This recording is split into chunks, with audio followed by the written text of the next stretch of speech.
Hey everybody, if you haven't been following the various hints dropped by the devs on social media, a new raid is coming eventually soon. Here is what we know.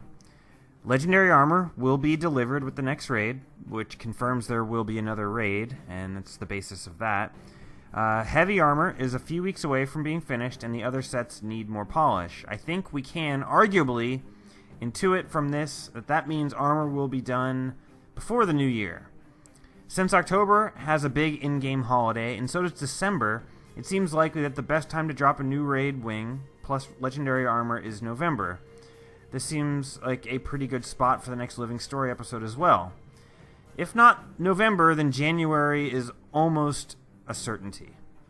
Next, the devs have strongly hinted on multiple forum posts that they can and will implement single wing raids when it makes sense for the story they want to tell. This seems like an ideal solution to finishing legendary armor in a raid, as well as pushing raids out in conjunction with the Living Story.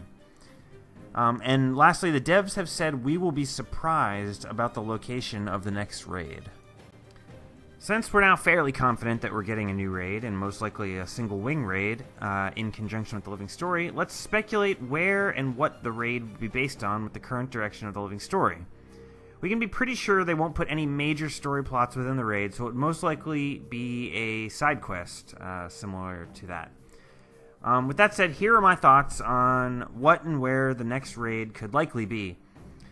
First would be the Fire Islands. There's still some areas of the Fire Islands we haven't seen yet based on the world map, and it is possible, even if the Living Story moves on to other areas, that there could be some MacGuffin or some other plot device that requires the raid to stay behind and get some item or kill some baddie who is camping out on one of the nearby islands.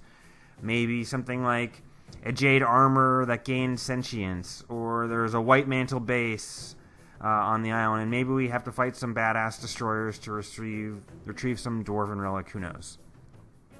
The second one is the Deldrimor front. We have had hints in Wing 2 and 3 that there's something white mantle-y going on in the Shiver Peaks. We also know Jormag is active. We know there was a Masat teleporter to Thunderhead Keep and the Ring of Fire linking them. And there were tons of active Mersat in the area in Guild Wars 1. We also know there's a Bloodstone in the Shiver Peak somewhere, but we've actually never been there in Guild Wars 1. These seemed like enough story strings to conceivably pull us to the area, and it would be easy to see a Living Story episode there with a raid in the Ice Flow or Iron Mines or Mineral Springs. Possible raid idea being like an ongoing White Mantle operation to the Bloodstone there, while both Jormag and Primordus are sending minions to fight over the power there. It would be really cool to have a raid with like a White Mantle boss or event at the start, and then after that a forked path where you can either fight the big destroyer or the big ice brood next, whichever order you'd prefer to do them in. The Far Shiver Peaks would be the next one. We know Jormag is active, as I said before, and we know Bram is up north dealing with it. Perhaps the main story stays in the Ring of Fire or the near Shiver Peaks, but we take a side quest up north towards the Hall of Monuments, or perhaps a journey to the Heart of the Shiver Peaks dungeon from Guild Wars 1. It would be easy to use the same plot idea from the Deldrimor front concept, but just set it a bit further up north. The last idea I had is based around more the concept of finishing legendary armor and a raid that is entirely about legendary armor, removed from the Living Story, and that would be, and maybe this is hoping for too much, but a raid into the Fissure of Woe to visit the armor crafter and get what would be the last item to finish our armor. This is probably the least likely of all these ideas, but since it does appear that the raid is intended to be the vehicle that will let us finish our armor, and a lot of the community doesn't want anything main story related, quote-unquote gated behind raids, it would make some sense to have a totally separate adventure to finalize our armor.